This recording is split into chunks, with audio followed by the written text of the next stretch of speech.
बिस्मिल्लाहिर्रहमानिर्रहीम। अस्सलाम वालेकुम नादरीन, आप यूट्यूब चैनल देख रहे हैं। मैं इमरान खान हूँ। डोनाल्ड ट्रंप के खिताब से जो उम्मीद थी दुनिया को, वो तो पूरी नहीं हुई। यानी बहुत सारे सवालात जो डोनाल्ड ट्रंप के खिताब से पहले मौजूद थे वो अब भी मौजूद हैं। डोनाल्ड ट्रंप ने किसी सवाल का ठीक तरीके से जवाब दिया नहीं। और डोनाल्ड ट्रंप की बातों से ऐसा लगता था कि वो जीत का ऐलान करके, जीत की फतह मना के फेस सेविंग के साथ इस जंग से फ़ौरन निकलना चाहता है। लेकिन अगर उसे इस जंग से ना निकलने दिया गया तो वो इस जंग को बढ़ा के बहुत खौफनाक लेवल तक भी ले जा सकता है। सारे रास्ते डोनाल्ड ट्रंप ने खुले हुए थे। और जो कल के दिन में दावे किए गए ईरान की जानिब से कि उन्होंने अमरीकी फ़ौजियों को नुकसान पहुंचाया और वहां पे अमरीकी फ़ौजी कत्ल हुए हैं, इसके बाद तो डोनाल्ड ट्रंप के लिए मुश्किलात मज़ीद बढ़ जाएंगी। जितना ज़्यादा उनका फ़ौजी और माली नुकसान होता जाएगा, उनके लिए मुश्किलात बढ़ती चली जाएंगी और जंग से निकलना डोनाल्ड ट्रंप के लिए और अमेरिका के लिए मुश्किल होता चला जाएगा। पेंटागन इतनी बड़ी बेइज्जती के साथ कैसे सरवाइव करेगा, ये भी एक बड़ा सवाल है। देखिए, जो धमकी डोनाल्ड ट्रंप ने लगाई ना, मैं पहले एग्जैक्टली आपको वो धमकी पढ़ के सुनाता हूं कि किन अल्फाज में डोनाल्ड ट्रंप ने क्या धमकी लगाई। इस धमकी को पूरी दुनिया ने उठाया हुआ है। डोनाल्ड ट्रंप के ऊपर टका के तनकीद हो रही है। इसको एक शैतानी धमकी करार दिया जा रहा है। इसको एक जालिमाना इकदाम से जोड़ा जा रहा है। डोनाल्ड ट्रंप ने कहा कि we are going to hit them extremely hard over the next 2-3 weeks, कि अगले 2-3 हफ्तों में हम उन्हें बहुत शदीद हमलों में मुब्तला करने वाले हैं, या हम उन्हें बहुत बुरी तरह मारने वाले हैं अगले 2-3 हफ्तों में। We are going to bring them back to the stone ages where they belong. हम उन्हें पत्थर के ज़माने में वापस धकेलने वाले हैं, जहां से वो ताल्लुक़ रखते हैं या जिस दौर से उनका ताल्लुक़ है। इसके अंदर ना दो चीज़ें हैं इस बयान में। एक तो पत्थर के ज़माने में धकेल देने का मतलब यह है कि हर चीज़ तबाह कर देंगे, कोई तरक्की के नाम पे चीज़ बाकी नहीं बचेगी, तमाम इंफ्रास्ट्रक्चर को बर्बाद कर देंगे और पत्थर के ज़माने में धकेल देंगे। यानी बिजली नहीं है, पीने का साफ पानी नहीं है, और ज़रूरियात ज़िंदगी नहीं है, तालीम और शऊर नहीं है। यानी उन्हें पत्थर के ज़माने में पीछे धकेल दिया जाएगा। इतना मारेंगे कि हर चीज़ बर्बाद कर देंगे। जैसे तोरा बोरा में अमेरिका ने बमबारी की थी, कारपेट बमबारी। हर कारपेट बमबारी का मतलब ये है जैसे कारपेट बिछता ना, ऐसी बमबारी होती है, हर जगह पे बम गिरते हैं। तो क्या अमेरिकन कौम इतनी बड़ी कॉस्ट उठा सकती है वॉर की? ईरान का बहुत बड़ा रकबा है, बहुत बड़ा मुल्क है। या कहीं कोई एटमी हमला तो प्लान नहीं हो रहा, जैसा कि अक़वाम मुत्तहिदा के अंदर इसकी एक्सरसाइज हो रही थी कि in case of any atomic attack on Iran, अक़वाम मुत्तहिदा को क्या कुछ करना होगा। मोहम्मद सफ़ा ने इसीलिए वहां से रिज़ाइन भी किया ना। अक़वाम मुत्तहिदा के एक सफ़ीर ने रिज़ाइन कर दिया, ये कहते हुए कि मैं इसका हिस्सा नहीं बन सकता और दुनिया को इसे रोकना चाहिए। अब एक तो उन्होंने कहा जी कि स्टोन एज में, पत्थर के ज़माने में वापस धकेल देंगे ईरान को, और दूसरा डोनाल्ड ट्रंप ने कहा कि जहां से उनका ताल्लुक है। यानी ये ईरानी कौम की तज़हीक है कि ये पत्थर के ज़माने के ही लोग हैं। ये एक अमेरिका ने ना वक्त के साथ साथ ये चीज़ बहुत दफ़ा की है कि वो दुनिया की बाकी कौमों को अपने से कमतर समझते हैं, और इस वजह से अब उनको बहुत सारे मसाइल फेस करने पड़ रहे हैं। ईरान की जो तारीख है वो हज़ारों साल पुरानी है, अमेरिका की 250 साल की तारीख है। तो ना इससे बहुत फ़र्क पड़ता है। ईरानियों को अपनी तारीख के ऊपर एक फ़ख्र है और वो हार नहीं मानेंगे इस लड़ाई के अंदर। ये बात अमेरिकन को लड़ाई से पहले सोचनी चाहिए थी। यही पत्थर के ज़माने में धकेलने की धमकी जब पाकिस्तान को दी गई थी तो जनरल मुशर्रफ की टांगें कांप गई थी। जब पाकिस्तानी फ़ौज को, जनरल मुशर्रफ को रिचर्ड आर्मिटेज ने 9/11 के बाद पत्थर के ज़माने में धकेलने की धमकी दी, तो उस वक्त कमांडो जर्नैल परवेज़ मुशर्रफ चारों शाने चित हो गए थे और उन्होंने अमेरिका के लिए हर वो सहूलतकारी की जो अमेरिका को दरकार थी। नेटो रूट खोल दिए, उन्हें मिलिट्री बेसिस दे दी, हवाई अड्डे दे दिए। पाकिस्तान के अंदर जो है होटलों के अंदर अमरीकी फ़ौजी रहते थे। ब्लैक वाटर्स पाकिस्तान में आ गई। पाकिस्तानी होटलों के पूरे पूरे फ्लोर उन्होंने बुक किए और वहाँ सिस्टम लगा के वो पूरे खित्ते के अंदर अपनी कार्रवाइयाँ करते थे। ये परवेज़ मुशर्रफ ने बहुत सहूलतकारी की। ये तो इमरान खान ने बाद में मुखालफत की और शोर मचाया और ड्रोन हमले रुकवाए, तो तब जाके चीज़ें नॉर्मलाइज हुई बड़ी मुश्किल से पाकिस्तान में।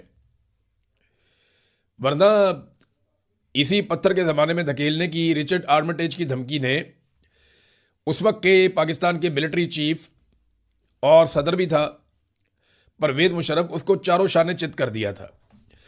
अब नाज़रीन, अमरीकी वज़ीर दिफा ने सिर्फ एक ही जुमला लिखा है और वो जुमला है back to the stone age, कि वापस पत्थर के ज़माने में। ये अमरीकी वज़ीर दिफा है पीट हेक्सेट, उसका ये स्टेटमेंट बड़ा मानी खेज है। यानी अमेरिकन फौज को, पेंटागन को वो तैयार कर रहे हैं एक बहुत बड़े खौफनाक हमले के लिए। मिडिल ईस्ट में अमरीकी फौजियों की तादाद बढ़ा रहे हैं लगातार। एक तरफ अमेरिका जंगबंदी चाहता है, लेकिन उसके लिए शर्त यह है कि आपना हुर्मुज़ खुल जाए, ईरान शिकस्त तस्लीम कर ले, अमेरिका को फेस सेविंग मिल जाए, जंगबंदी हो जाए।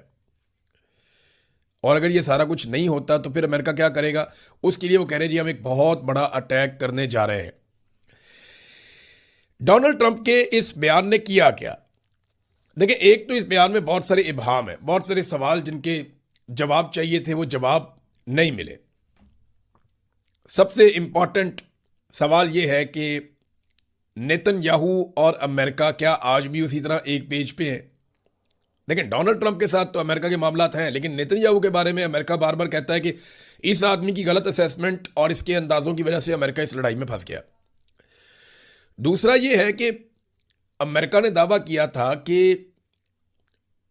हजारों टन मलबे के नीचे जेर जमीन गुज़िश्ता साल होने वाली 12 दिन की लड़ाई में जो यूरेनियम है ईरान की, वो नीचे जमीन में धंस गई है। तो उसको कैसे निकालना है? अब वो यूरेनियम ईरान कैसे अमेरिका के हवाले कर सकता है, इसके ऊपर ट्रंप ने कोई बात नहीं की। जंगबंदी कैसे होगी, कब होगी, इस पर कोई बात नहीं की। आपने हुर्मुज़ डोनाल्ड ट्रंप कहता है खुल जाएगी, लेकिन कैसे खुलेगी, कौन खुलवाएगा, इसके ऊपर कोई बात नहीं की। और नेटो के हवाले से डोनाल्ड ट्रंप ने धमकियां तो बहुत दी हैं, लेकिन उसके ऊपर भी कोई बात नहीं की। तो डोनाल्ड ट्रंप का खिताब ओवरऑल कैसा था, इसका इंपैक्ट क्या है? एक तो लोग बहुत बुरा भला कह रहे हैं, लेकिन मार्केट के ऊपर इसके जो असरात पड़े हैं वो मैं आपको बता देता हूं। शायद ट्रंप को और ट्रंप की जो बिजनेस फैमिली है उनको इससे खेलना आ गया कि एक स्टेटमेंट दो तो बिल्कुल मार्केट डाउन हो जाती है, उस वक्त परचेजिंग करो। दूसरा स्टेटमेंट दो तो मार्केट ऊपर आ जाती है, उस वक्त सेलिंग करो। तो बहुत सारा माफिया इसमें पैसा भी बना रहा होगा। डेफिनेटली जंग एक मुनाफा बख्श कारोबार होता है, इसमें बहुत पैसा बनता है। आप जंग का खौफ मुसल्लत कर दें, जमीनें सस्ती हो जाती हैं, मार्केट के अंदर शेयर्स गिर जाते हैं कंपनियों के, उस वक्त आप खरीद लें। जैसे ही आप जंग के बादल छांट देते हैं, आप कहते हैं जंग खत्म हो गई, तो साथ ही मार्केट ऊपर जाती है, उस वक्त आप बेच दें। और ये काम अगर आप बार बार करें तो एक महीने में आप अपनी दौलत को दुगना कर सकते हैं, या शायद उससे भी ज्यादा। तो ये जनाब मार्केट के साथ क्या हुआ ये मैं आपको थोड़ा सा बता देता हूं। पेट्रोलियम मसनूआत की कीमतें जो 2.5-3% नीचे आई थी गुज़िश्ता 1-2 दिनों में, इस उम्मीद के साथ कि शायद अब जंगबंदी होने जा रही है। डोनाल्ड ट्रंप के वो नरम स्टेटमेंट्स आए थे, वो डोनाल्ड ट्रंप के इस 25 मिनट के खिताब के फौरन बाद 7% मजीद बढ़ गई हैं। लेकिन इंटरेस्टिंगली अभी भी इमरान खान साहब के दौरे हुकूमत में जो महंगाई थी आलमी मंडी में पेट्रोलियम मसनूआत की, वो वहां तक नहीं पहुंची। यानी इमरान खान साहब ने 150 रुपए पर लीटर पेट्रोल बेचा और आलमी मंडी में कीमत आज से ज्यादा थी। मौजूदा हुकूमत 350 रुपए लीटर पेट्रोल और इससे ज्यादा महंगा डीजल बेच रही है, और आलमी मंडी में कीमत इमरान खान के दौर से कम है। बस ये बात आपने ध्यान में रखनी है, बाकी सब कहानी है।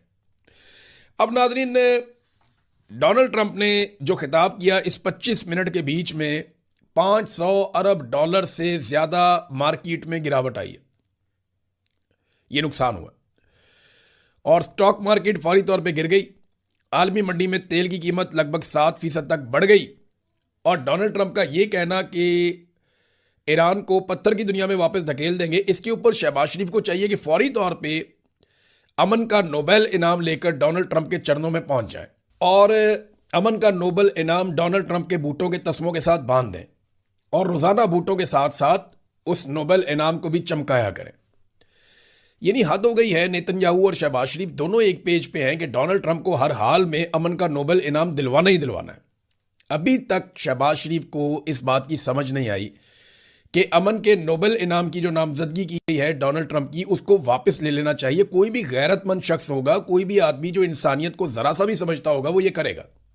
लेकिन शहबाज शरीफ ने कसम खाई है कि इमरान खान ने कहा था ना अर्दली है, तो शहबाज शरीफ उससे आगे बढ़ ही नहीं पा रहे।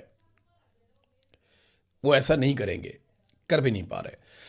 नाज़रीन, जिस वक्त ट्रंप अपनी तकरीर में ये दावा कर रहा था कि हमने ईरान को मुकम्मल तौर पे तबाह कर दिया है, उसकी मिलिट्री लीडरशिप फारग हो गई है, उसकी फ़ौजी ताकत ख़त्म हो गई है, वो मिसाइल नहीं चला सकता, उसकी एयरफोर्स ख़त्म हो गई है, उसका फ़िज़ाई दिफाई निज़ाम रेडार सब ख़त्म हो गया है, तो उस वक्त जैसे ही तकरीर ख़त्म हुई तो ईरानी बटन पे उंगलियां रख के बैठे हुए थे।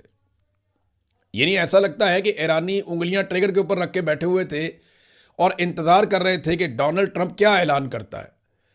अगर वो ऐलान करता है जंगबंदी का, अमन का, तो उसका रद्दअमल अलग होता।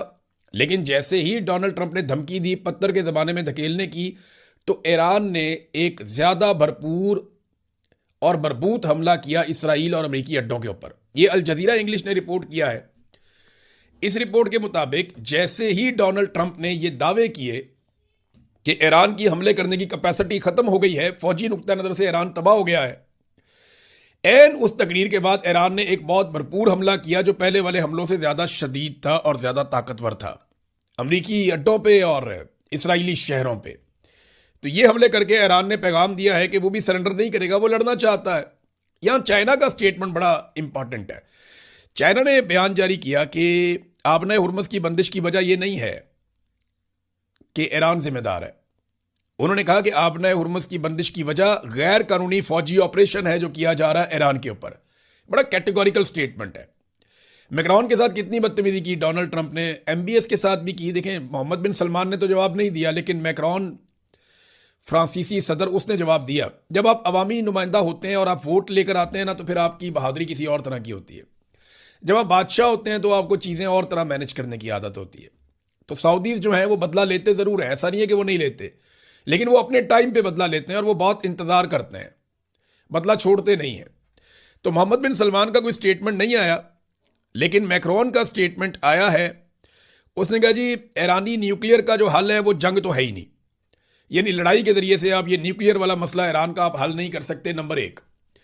नंबर दो, उन्होंने कहा कि ना ही ताकत के इस्तेमाल से आबना हुर्मुज़ को खुलवाया जा सकता है। साफ कह दिया उसने कि आप ताकत का इस्तेमाल करके आबना हुर्मुज़ को नहीं खुलवा सकते, ये बिल्कुल गैर हकीकी है। और वो जो बीवी ने हमला किया मैक्रोन के ऊपर, डोनाल्ड ट्रंप ने कहा उसकी बीवी उसको मारती है, उसके चेहरे का भी इलाज चल रहा है, उसके साथ बहुत बुरा होता है, तो उसके ऊपर भी मैक्रोन ने जवाब दिया। जब पूछा गया मैक्रोन से तो उसने जो रिस्पांस किया, उसने कहा कि ट्रंप बहुत ज़्यादा बोलता है और उसके जो रिमार्क्स होते हैं वो ना तो एलिगेंट होते हैं और ना उसके स्टैंडर्ड के मुताबिक होते हैं। यानी डोनाल्ड ट्रंप को बहुत ज़्यादा बोलने की आदत है, लेकिन वो अपने रुतबे और मेयार का एहसास भी नहीं करता जब वो बोलता है, और उसके अल्फाज के अंदर कोई डिसेंसी भी नहीं है। और मैक्रोन ने ये बताया कि डोनाल्ड ट्रंप के मैनर्स अच्छे नहीं हैं। अब जो मैरियो नोफेल है, एक सीनियर जर्नलिस्ट हैं, उन्होंने कहा जी फ्रांस के अंदर ना इस किस्म की बात को एक ऐलान जंग के तौर पे देखा जाता है। तो फ्रांस भी शदीद अब नाराज़ रहेगा अमेरिका के साथ। अमेरिका एक एक करके अपने इत्तेहादी खोता चला जा रहा है। बहरहाल मैक्रोन का जवाब आ गया, उसने कहा जी ये बहुत ज़्यादा बोलता है, इसको बोलने की आदत है, इसको पता ही नहीं है बात कैसे करनी है, जिस मरतबे पे ये बैठा हुआ है इसको इसका एहसास ही नहीं है, ना ये इस मेयार पे पूरा उतरता है, तो इसको मैनर्स आने चाहिए। इस किस्म की बात जो है वो मैक्रोन ने जवाब दिया। नाज़रीन, अरब ममालिक इस मामले पे तकसीम हो गए। अरब ममालिक को अगर आप देखें तो सऊदी अरब एक तरह से अब खामोश है, वो लीड नहीं कर पा रहा। अगर सऊदी अरब लीड करता तो अरब ममालिक इकट्ठे हो जाते। तो सऊदी अरब ना तो इस लड़ाई में उतरना चाहता है और ना इस लड़ाई से मुकम्मल तौर पे इनकार कर रहा है, ना इसकी मुखालफत कर रहा है, ना पूरी तरह से इसकी हमायत में मैदान में उतर रहा है। तो सऊदी अरब की जो ये कन्फ्यूज्ड पॉलिसी है, देखिए वो अपनी तरफ से क्लियर है, उनको पता है कि अमेरिका और इसराइल को फौरी तौर पे ईरान को तबाह कर देना चाहिए, वो ये चाहते हैं। लेकिन वो ये नहीं चाहते कि वो इस लड़ाई में खुद उतरें, क्योंकि इसके नतीजे में उनकी अपनी तबाही भी होगी, उससे वो गुरेज करना चाहते हैं। वो ये चाहते हैं हमने जिनको पैसा दिया वो हमारी लड़ाई लड़े और लड़ाई लड़के आके हमें बता दें जनाब हमने ये कर दिया, हमें ना लड़ना पड़े, वरना ईरान वापस हमारे ऊपर भी अटैक करेगा। तो सऊदी अरब लीड नहीं ले पा रहा, जिसकी वजह से अरब ममालिक तकसीम हो रहे हैं, क्योंकि सऊदी अरब ही लीड लेता है तो सब इकट्ठे रहते हैं। जो UAE है उसका बार बार इस बात के ऊपर असरार है, वो दुनिया पे जोर डाल रहा है कि ताकत के बलबूते के ऊपर आबना हुर्मुज़ को खुलवाया जाए।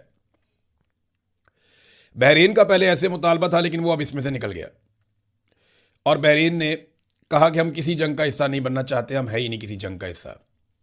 कतर ने भी ऐसे ही स्टेटमेंट दिया कि हमने हमसायों ने यहीं पे रहना है और इकट्ठे रहना है, हम नहीं चाहते किसी लड़ाई का हिस्सा बनना। कुवैत जो है वो भी खामोश है सऊदी अरब की तरह। ओमान, उसने पोजीशन बड़ी वादे कर दी थी पहले ही। ओमान ने कहा जी हम तो लड़ना ही नहीं चाहते, ये गलत है। उन्होंने इसराइल की मुखालफत की थी, ईरान की हमायत की थी। और अगर आप चले जाएं उर्दन, तो उर्दन खामोश है, लेकिन वो इसराइल के साथ रहेगा, अमेरिका के साथ रहेगा। उन्होंने अपनी साइड चुनी हुई है हमेशा से, वो इसराइल को प्रोटेक्ट करेंगे। ऐसा दिखाई देता है वो कभी भी पीछे नहीं हटेंगे। वो बेहतरीन इत्तेहादी है कि इसराइल को मैसर है, अमेरिका को वहाँ पे मैसर है। तो अरब ममालिक में एक तकसीम पैदा हो गई है। ऐसे में ईरानी सफ़ीर जो है पाकिस्तान में, उन्होंने एक सवाल उठाया। ये सवाल अहम है। उन्होंने सवाल उठाया कि क्या जो सालिस है वो अमेरिका की ज़मानतों पर एतमाद कर सकते हैं। ये पाकिस्तान में जो ईरानी सफ़ीर है, ये उनका सवाल है। जब उनसे सवाल किया गया मुज़ाकरात की ख्वाहिश पे, तो सादी बात यह थी कि अमेरिका के ऊपर एतबार कौन करे। हम तो नहीं करते, ईरान तो एतबार नहीं करता अमेरिका पे, लेकिन जो सालिस है यानी पाकिस्तान या तुर्की या मिस्र या बाकी जो ममालिक हैं, वो अमेरिका की इस बात पे यकीन दहानी पे मुतमईन हो जाएंगे कि दोबारा ईरान के ऊपर अटैक नहीं आएगा, या अमेरिका जो कहेगा उसके ऊपर बिलीव करेंगे। क्योंकि अमेरिका ने धोखे दिए हैं, वादे तोड़े हैं, दुनिया में बहुत सारी ऐसी बातें और चीज़ें की हैं जो रिकॉर्ड का हिस्सा है। तो उन पे एतबार कौन करेगा। 2 मरतबा मुज़ाकरात हो रहे थे, दोनों दफ़ा उन्होंने हमला कर दिया ईरान के ऊपर। अब ईरान एतबार करने को तैयार नहीं, और गारंटी कौन देगा। जो गारंटर हैं या सालिस हैं, क्या वो अमेरिका पे एतबार कर सकते हैं। ये सवाल ईरान ने उठाया और ये सवाल ठीक है, वैलिड है। नाज़रीन, अब 2 खबरें पाकिस्तान में से। एक खबर तो ये है जो पाकिस्तान तहरीक इंसाफ ने जारी की है। खबर ठीक है, इमरान खान साहब के वकील जो हैं खालिद साहब, वो भी गए हुए थे, खालिद यूसुफ चौधरी, जेल में इमरान खान साहब का वकालतनामा उसके ऊपर दस्तखत करवाने हैं ताकि अपील दायर की जा सके। तो उनकी अपील दायर करने के लिए दस्तखत चाहिए और मुसलसल उसमें रुकावटें डाली जा रही हैं। इमरान खान साहब के दस्तखत नहीं करवाई जा रहे। अब तीसरी मरतबा इमरान खान के वकील जेल में पहुंचे और जेल के हुकाम की जानिब से घंटों उन्हें इंतजार करवाया गया और दस्तखत करवाने की इजाज़त नहीं दी गई। ये महज इंतजामी ताखीर नहीं है, बल्कि इंसाफ के अमल में खुली मुदाखलत है। ये पाकिस्तान तहरीक इंसाफ कह रही है। ये एक मुनज़्ज़म साजिश है जिसके तहत अपील की कानूनी मुद्दत ज़ाया कर दी जाएगी और बाद में अदालत कहेगी जनाब इमरान खान साहब ने अपील क्यों नहीं की, और टाइमली अपील करनी चाहिए थी, आपने पहले अपील क्यों नहीं की। तो अब इसका एक तरीका है ना, पाकिस्तान तहरीक इंसाफ के वकला को चाहिए कि इमरान खान के दस्तखतों के बगैर अपील जमा करवा दें और साथ इमरान खान साहब के दस्तखतों वाला एक बल्ला भी जमा करवा दें। बहुत सारे बल्ले पड़े हुए हैं ना जिनमें इमरान खान साहब के दस्तखत हैं। तो एक बैट ले जाए अदालत में, इमरान खान साहब की अपील जमा करवाएं और साथ में वो बल्ला जमा करवा दें अदालत में। और जब पूछे रजिस्ट्रार या अदालत, तो वहां पे जाके कह दें जनाब दस्तखत वो करवाने ही नहीं दे रहे, हमारे पास तो ये उसका ऑटोग्राफ पड़ा हुआ है, हम लेकर आ गए, ताकि रिकॉर्ड का हिस्सा रहे और अदालत कल को ये ना कह सके कि जनाब आपने टाइम ज़ाया कर दिया है। अदालत को इसके अंदर फरीक बनाए, अदालत को ये कहें जनाब दस्तखत नहीं हो रहे, टाइम ज़ाया हो रहा है, जिम्मेदारी आपकी है, इंतजामिया की है। इसमें पाकिस्तान तहरीक इंसाफ, इमरान खान या उनके वकला का कोई कसूर नहीं है। टेक्निकली फंसाते हैं कि टाइम बार्ड कर दो, टाइम ज़ाया कर दो, बाद में अपील ही ना सुनो कि जनाब आप टाइमली क्यों नहीं आए, आपको उस वक्त याद क्यों नहीं आया। जैसा कादी फायदी सा कहता था ना,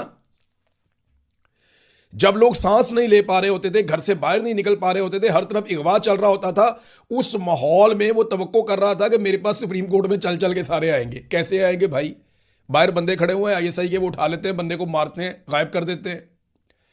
इस पे बात नहीं करता, कई महीनों के बाद कहता है जनाब आप पहले क्यों नहीं आए। तो ये अदालत का एक तरीका वारदात है पाकिस्तान में, अदलिया का और हुकूमत का। तो इसका तरीका ये है कि आप ले जाएं एक अपील बना के, साथ एक बल्ला ले जाएं जिस पे इमरान खान साहब के ऑटोग्राफ है, या कोई शर्ट ले जाएं जिस पे इमरान खान साहब के ऑटोग्राफ हैं, वो जाके अदालत के हवाले करें जनाब कि ये इमरान खान के दस्तखत हमें मैसर है इस वक्त, और ये जो है हम आपको दे रहे हैं, क्योंकि वो तो करवाने नहीं दे रहे। सादा तरीका तो ये है। एक और नाज़रीन बड़ी इंटरेस्टिंग खबर है, बड़ा रोला पड़ा हुआ है कि भैंसों के गोबर के ऊपर पंजाब हुकूमत ने टैक्स लगा दिया। देखिए, ये जो भैंसों का गोबर है ना, ये बड़ा ज़बरदस्त रॉ मटेरियल होता है, इससे आप बना सकते हैं बायोगैस, बड़े पैमाने पर पैदा कर सकते हैं। पाकिस्तान में बेशुमार भैंसें हैं, हमारे पास ये बड़ी अपॉर्चुनिटी है, लेकिन इससे फ़ायदा कभी हमने उठाया नहीं, वो पॉलिसी बनाई नहीं प्रॉपर तरीके से। दूसरा, खाद भी बनती है, तो ये बहुत काम आती है। अब इसके ऊपर टैक्स लगा दिया कि जो भी भैंस गोबर करेगी, अब भैंसों का गोबर तो नहीं ना रोक सकते, अगर वो दूध देगी तो गोबर भी देगी, तो वो उसके ऊपर टैक्स लगा दिया कि हर भैंस के गोबर के ऊपर हुकूमत 30 रुपए लेगी, पंजाब हुकूमत। देखिए, अगर तो गोबर से वाकई में वो बायोगैस बनाते हैं तो उसकी कोई पॉलिसी सामने लेकर आए, बताएं जनाब हम ये करने जा रहे हैं, इस पैमाने पर करने जा रहे हैं, ये हमारी पॉलिसी है, प्राइवेट लोगों को इसमें इस तरह इन्वॉल्व करेंगे, सरकारी लोग इसमें इतना हिस्सा डालेंगे, वो पॉलिसी दे दें ना। या आप ये पॉलिसी दे दें कि जनाब बायोगैस को प्रमोट करने के लिए गवर्नमेंट एक सब्सिडी जारी कर रही है कि इसका सारा सामान गवर्नमेंट मुहैया करेगी और इतने पैसे गवर्नमेंट देगी और इतने पैसे आप डाल दें। या तो ये कर दें, सारा गोबर खुद ही गायब हो जाएगा, लोग उससे बायोगैस बना के पूरे पूरे इलाके को गैस देंगे, जो तरीकाकार होता है। लेकिन पॉलिसी कोई नहीं है, गोबर का टैक्स इन्होंने लेना है। ये कल को मुझे तो ऐसा लगता है ये घोड़ों की लिद का भी लेंगे, बकरियों की मेंगनों का टैक्स इकट्ठा करेंगे, जो इनका तरीकाकार है। ये मुर्गियों की बिठों का भी टैक्स इकट्ठा कर लेंगे, इनका पता कोई नहीं है।